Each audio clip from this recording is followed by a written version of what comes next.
want to do a video real quick.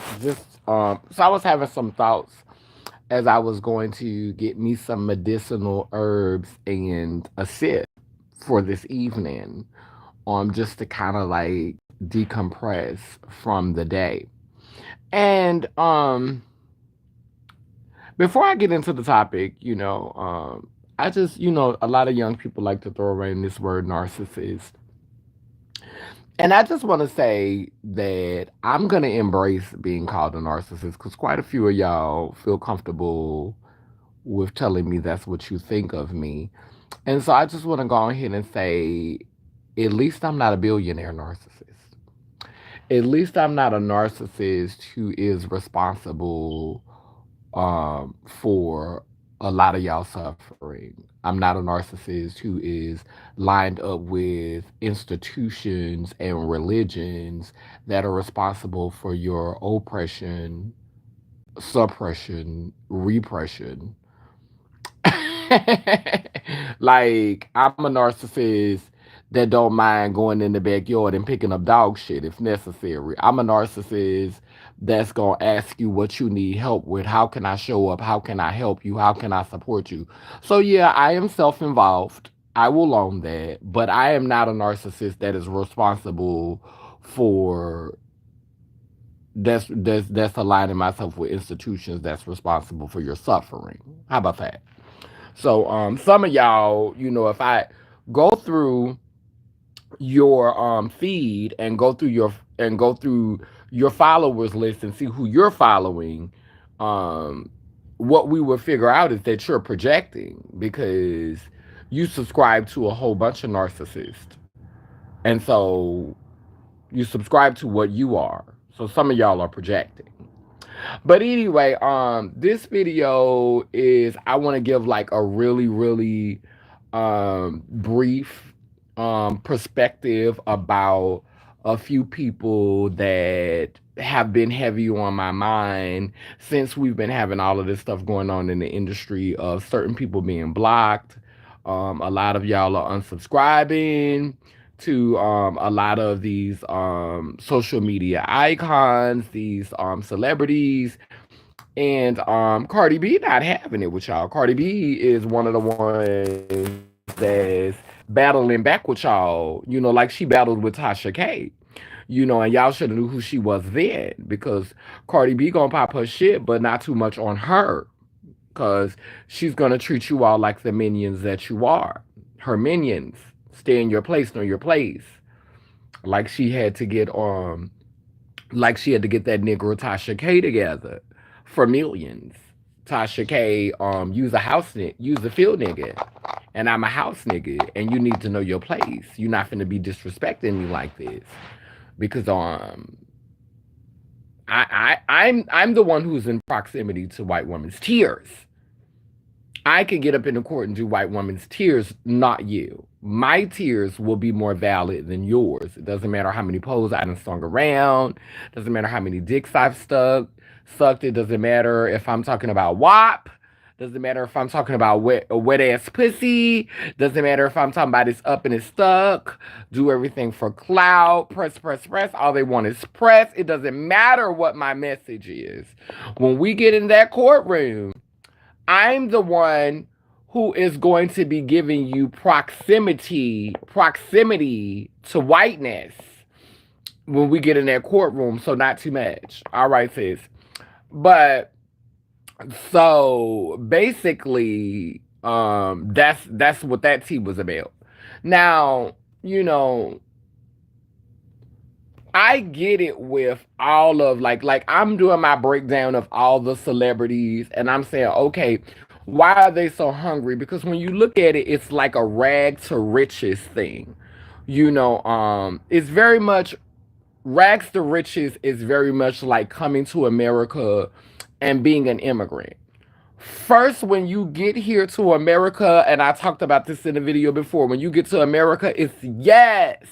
This is the land of the free. It's the home of the brave. It's opportunities. There's so much you can do. It's so many things you could accomplish because this is the land of the free. This is America. This is the place where dreams come true, honey.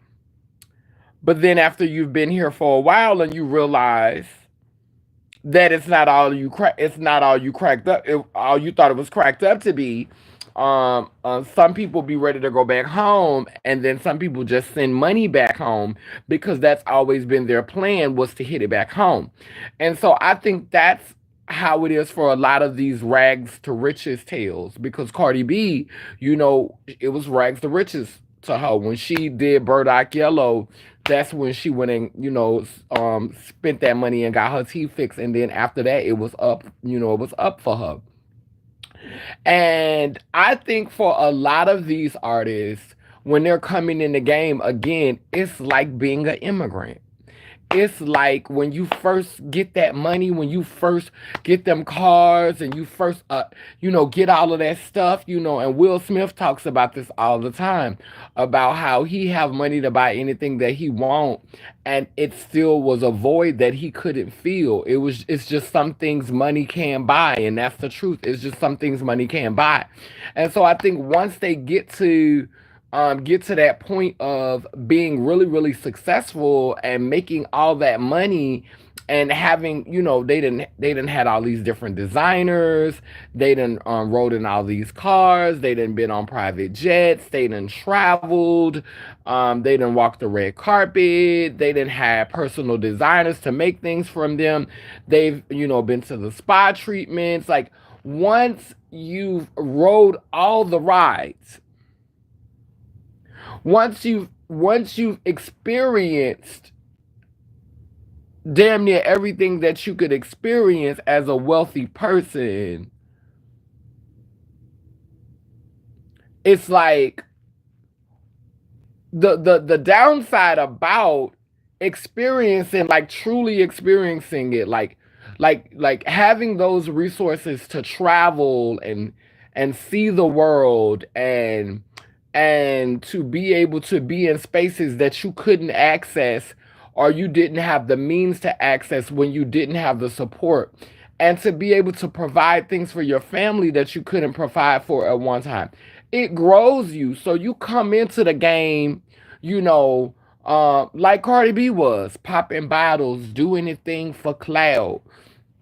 And he was eating my pussy, and I got this wet ass pussy, and da da da. Like, Cardi came into the game like that, but you have to understand that it's been years, and Cardi is not there anymore. Cardi has seen astronomical wealth. Cardi is worth multiple millions of dollars, and has been able to experience something. She is no longer where she was when she came into the industry. And so, the fans who are pressuring her to put out music have to understand that the algorithm wants one thing from her, but that may not be in her heart to put out, because she's no longer there. Now she's a mother. Now she's experienced more of the world. She's seen more of the world. She's not in that place anymore. And I don't think Miss Baby know how do you articulate that and still have the support of the algorithm? Because at first the algorithm loved her, because no tea, no shade, the algorithm is a fan of ignorance. And if you got the nerve to be a familiar face, you have a mainstream appeal, a mainstream look, a mainstream aesthetic, and then you give off familiar, you're in that place of being ghetto and ratchet, and it's sincerely who you are, the algorithm gonna love you. And so I just think that Cardi has grown because having access to wealth and having all these opportunities. She's not there anymore, and I don't think she really knows how to articulate that through her music in a way that the algorithm will support. I don't think she knows how to do that. And if I was to break down Meg the Stallion, I would say I think the thing that drives Meg the Stallion, no tea, no shade, she's one of the darker girls in the industry. And it's hard for dark skinned girls, especially in a competitive, yeah, I'm laying on the floor. especially in a competitive environment like that, it's hard for dark skinned girls. And so simply because Meg Thee Stallion is a dark skinned girl from Houston, I think that Meg Thee Stallion feel like I gotta bring it all the time. It's just I always gotta be on go. I always gotta have it together. You know, no tea, no shade. I'm not saying that the stuff didn't happen when she got, when she got shot in her foot and all that. But as dark skinned girls, as darker skinned girls, we know how to play that victim when we need to. And I'm not saying she did play the victim. I'm just saying we do have that card handy. Life done put us in enough situations where that card is handy. And so I feel like, you even see that with Lizzo, but very hungry for it, wanting it more because you feel like you have something to prove, because you're a darker skinned girl, and because you want desperately to be seen in the industry.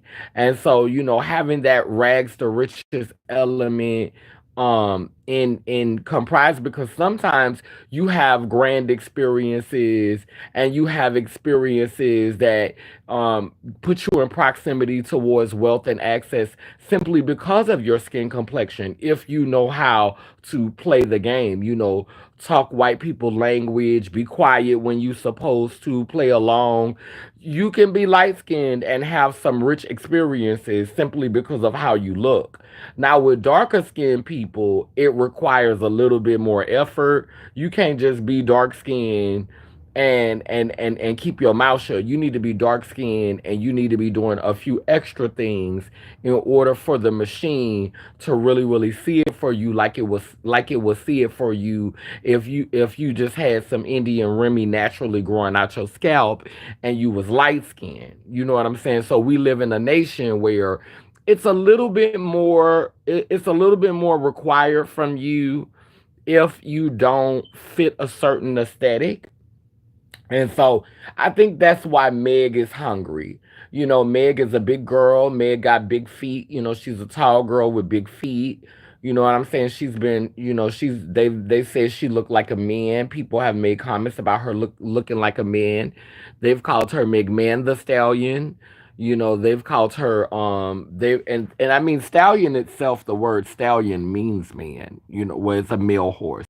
And so calling her Meg the Stallion is like saying Meg, she's a man, basically translation, Meg the Stallion, Meg's a man, so it's really giving, yeah,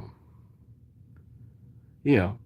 So, and then with Beyonce, now, how we gonna break down Beyonce? Because Beyonce is light skinned it. Beyonce is racially ambiguous. Now, with Beyonce, and Beyonce did not come from poverty. Beyonce came from wealth. That's why her and Janet Jackson, supposedly beefing because Beyonce made that comment that, her parents didn't go through what the Jacksons went through. When she was growing up, they had a little coin. And for me, I think what drives Beyonce is Beyonce will never be completely accepted by Caucasian people. Like when you think of Caucasian, you don't think of Beyonce. You think of Taylor Swift. And when you think of the epitome of blackness, you don't think of Beyonce neither. So when you think of the epitome of whiteness, you don't think of Beyonce. And when you think of the epitome of blackness, you don't think of Beyonce. And so because is not a Beyonce is not the root on either side. Like Beyonce is not the epitome of whiteness nor the epitome of blackness. I think that being a Virgo and that perfectionist energy in her, it Yeah, so now I'm back. So I think with Beyonce being more racially ambiguous, um I think the need for her to be perfect has I just feel like the need for her to be perfect is rooted in the fact that, bitch, I'm not the epitome of whiteness, nor am I the epitome of blackness. And so, I need to try to win everybody over. Like I think that's what is like being brought up a girl who is extremely light skinned, you know, and got um, the long wavy hair, and, a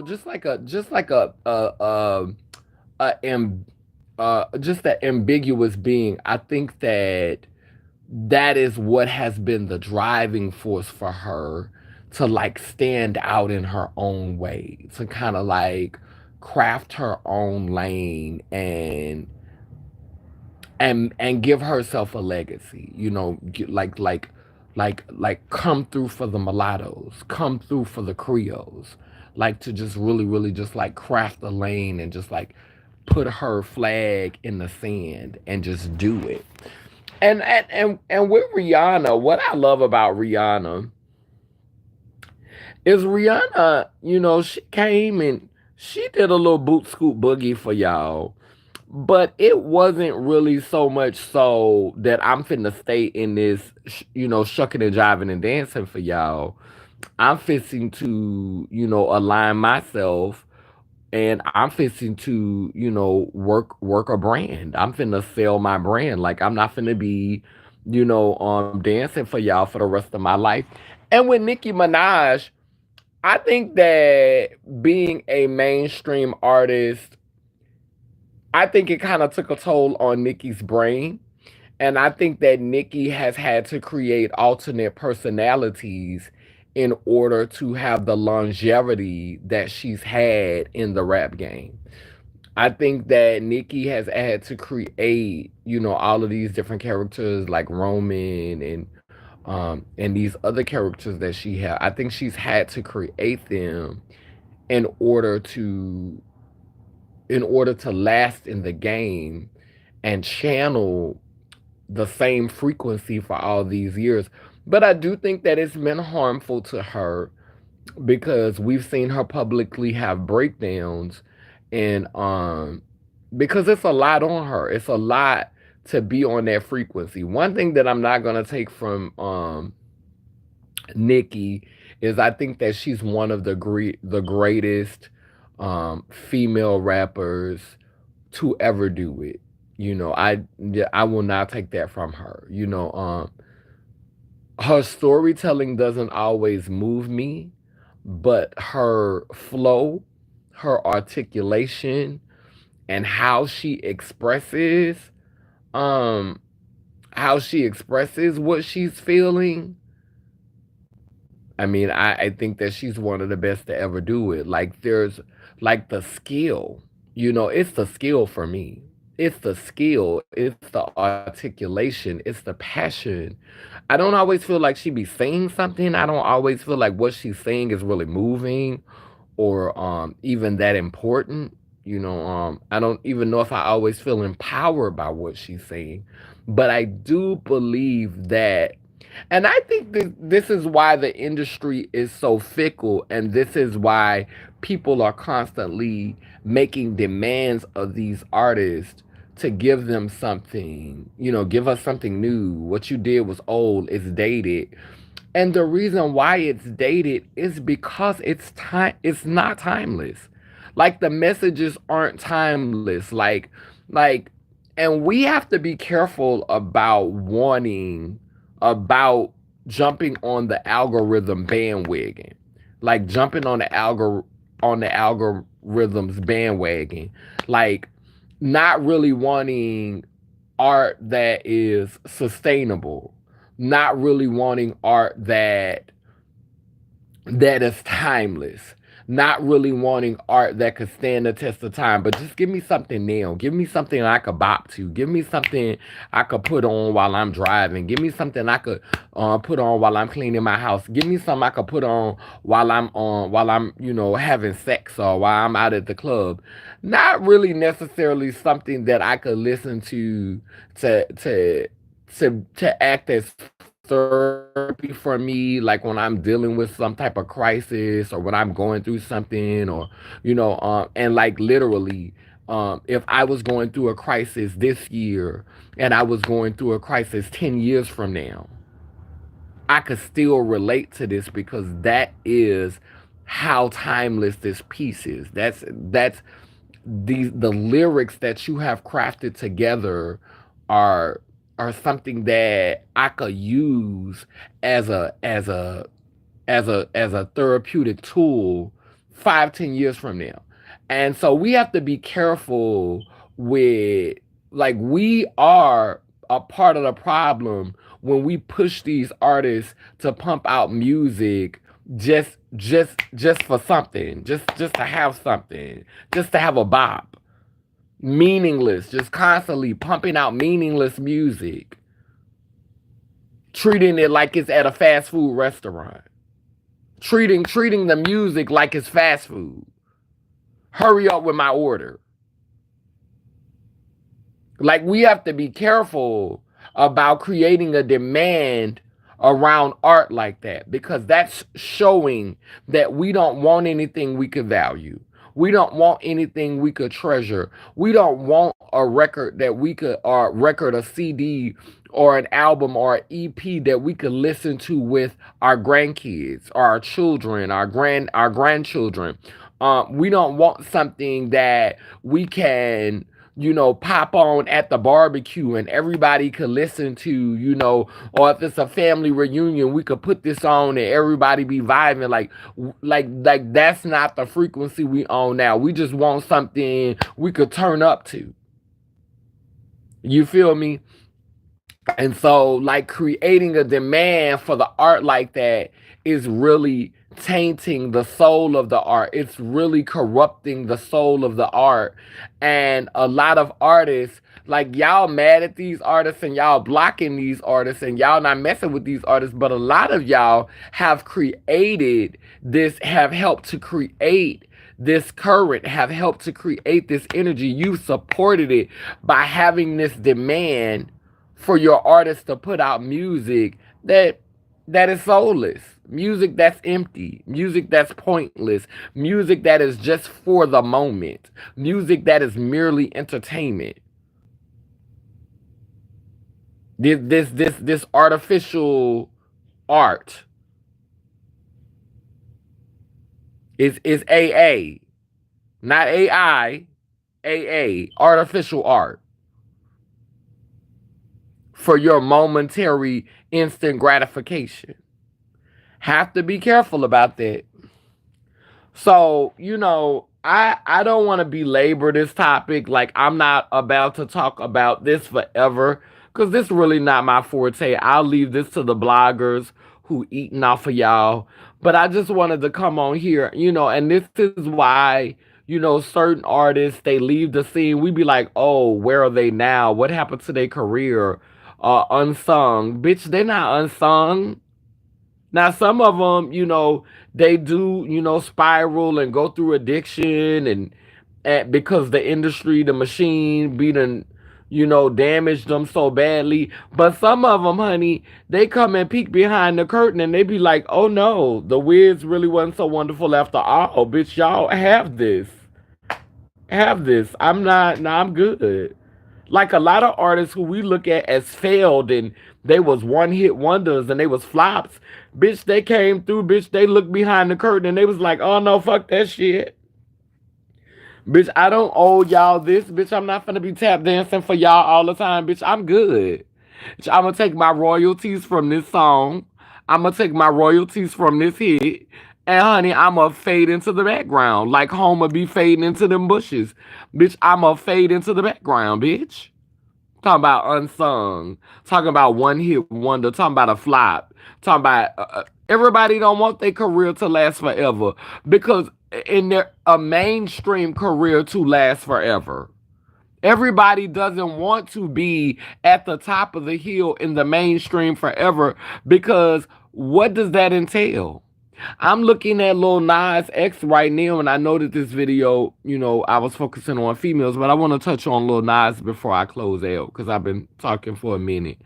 Lil Nas X, like I think that there's definitely some performance with him, definitely some extra performance. He's young, so I get it.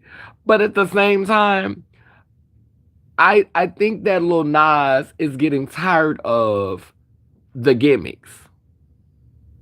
I think that Lil Nas is getting tired of the shenanigans. I think that Lil Nas is getting tired of giving you circus. Like Britney Spears said, all eyes on me in the center of a ring just like a circus. I think Lil Nas is getting a little tired of that. And that's why he cut off his hair.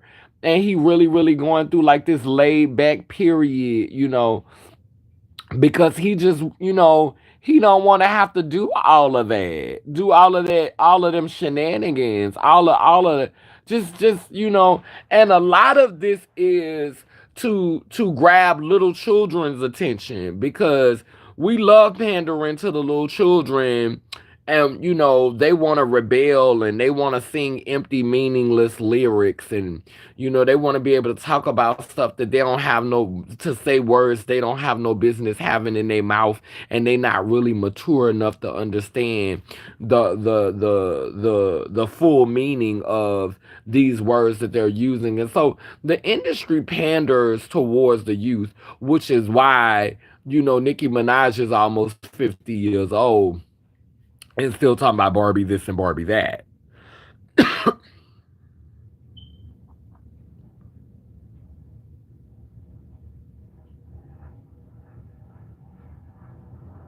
Because the machine is pandering towards children. Because children are the easiest to sell to. You just have to make it blingy and shiny and make it look like it's expensive and some shit they don't have no business with. And so when you have a bunch of grown folk who have matured in consciousness and have grown up, they were hungry when they first came in, and they were ready to pander, and they were ready to do the gimmicks and the tricks and feed into the shenanigans and entertain. But somewhere along the line, some of them grew up. Some of them had a spiritual awakening. Some of them had a come to Allah, come to Oshun, come to Yemayah, come to Jesus, come to Allah, come to whoever it is that you come into. Come to Olakum, whoever it is that you come into. Some of them had that moment and they were no longer able to sustain the performance. Again, the correlation to the immigrants who come from overseas. The immigrants come here and baby, they be so excited. We're coming to America. They're coming to America today. They be so happy when they come to America. They be happy. They be excited, baby. It's the land of the free, the home of the brave. It's opportunities. Pull yourself up by your bootstraps. Anything's possible in the American dream. And so they tell you. So you come over here, you're excited. And then reality hits and you find out, oh my. And I think that's the same thing that happens in a rags to riches story. It's the same thing that happens to those celebrities who rise up and get seen, and and then when they get there, they realize, oh, this is everything that goes into being a mainstream artist. Oh, this is everything that goes into being at the top of the billboards. This is everything that goes into winning a Grammy. This is everything that goes into winning the BET Awards. This is everything that goes into being the number one streaming on Spotify. Like, this is what goes into that.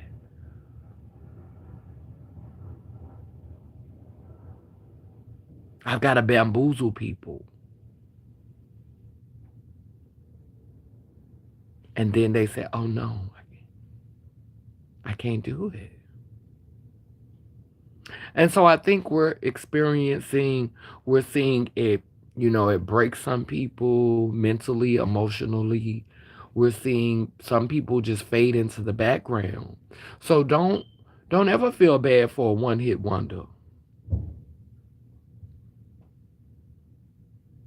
who still got their soul and all their senses. Cause money ain't everything. Neither is fame and notoriety. Don't ever feel bad for a one-hit wonder. Don't ever feel bad for the unsung. Because you may be unsung, but you ain't unsold. Still got your soul. I know that's right. Anyway, that's all I wanted to say in this video. I love y'all. Down but now that I say cool, it keeps spinning and turning. Iangani, Iyanko, Kalukalo, which means I am a child of God Goddess. And if I am, then you know who you are. Love y'all. Later.